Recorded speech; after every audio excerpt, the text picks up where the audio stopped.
Europe Matin, au cœur de l'info. François Geffrier. Bonjour Jérôme Teilhard. Bonjour. Vous êtes responsable de Parcoursup au ministère de l'Enseignement supérieur. Merci d'être avec nous en direct ce matin sur Europe 1. Nous sommes le 20 août. Combien de bacheliers n'ont pas de proposition pour l'instant pour leurs études ? Écoutez, d'abord, vous dire que près de 600 000 candidats ont choisi leur formation pour la rentrée et vont s'inscrire à partir de la semaine prochaine, puisque ce sont les dates limites d'inscription, notamment pour toutes les filières sélectives, les BTS, les classes préparatoires.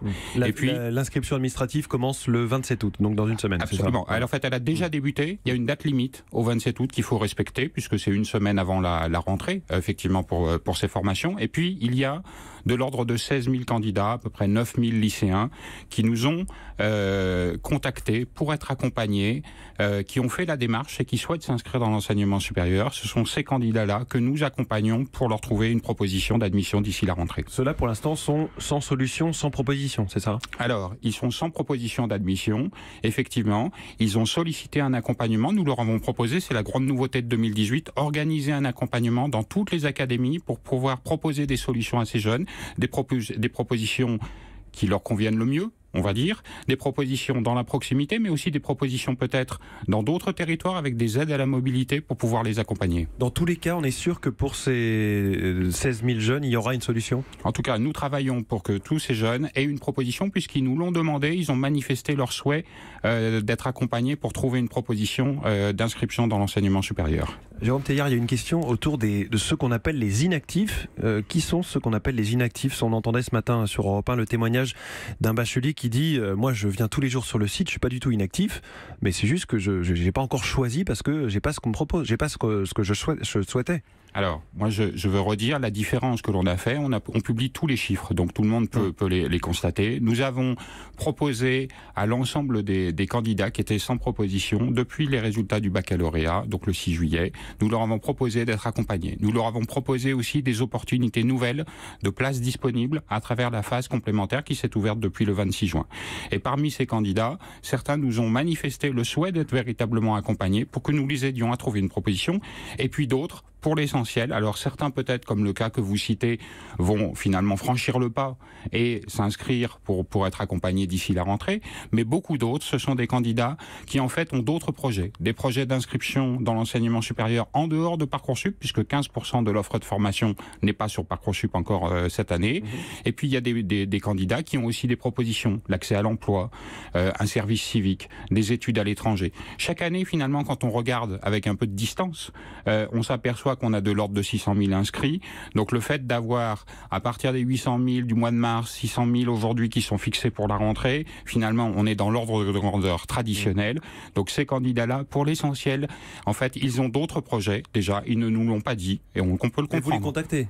Mais nous les avons contactés. Vous les contactez comment d'ailleurs ? Nous les avons sollicités, en fait, des messages. Vous savez, la messagerie... Des mails, des messages, des mails. Et puis ils ont aussi des contacts à travers le numéro vert qui a été disponible tout l'été, à travers la messagerie contact. Mais vous n'êtes pas sûr qu'ils lisent les mails, parce que c'est pas le moyen de communication privilégié des 17-18 ans en fait, la différence, c'est que vous venez de me citer un cas en disant je regarde tous les jours ma messagerie Parcoursup. Lui, il et va mes tous les contacts jours dessus, Parcoursup. ouais. Oui, mais tous les médias nous disent les candidats sont angoissés, donc chaque jour ils regardent. Eh bien, nous on constate qu'effectivement, si chaque jour ils regardent, ils ont eu des messages très précis à plusieurs reprises, et nous les avons invités. Certains qui le souhaitent encore peuvent le faire. Je vais dire encore une fois, ce n'est pas une catégorie fermée. Simplement, ce qu'on constate, c'est que 16 000 candidats, ce sont ceux qui nous ont dit vouloir être accompagnés, ceux qui manifestent le souhait d'être inscrits à la rentrée dans l'enseignement supérieur, et puis d'autres qui ont d'autres projets. C'est légitime. Des projets dans l'enseignement supérieur hors Parcoursup, et puis d'autres projets parce que c'est le cas. Je vais prendre des exemples. Par exemple, ce sont des bacheliers professionnels dont le diplôme leur permet d'accéder directement à l'emploi après le baccalauréat. Donc, il y a des tas de situations.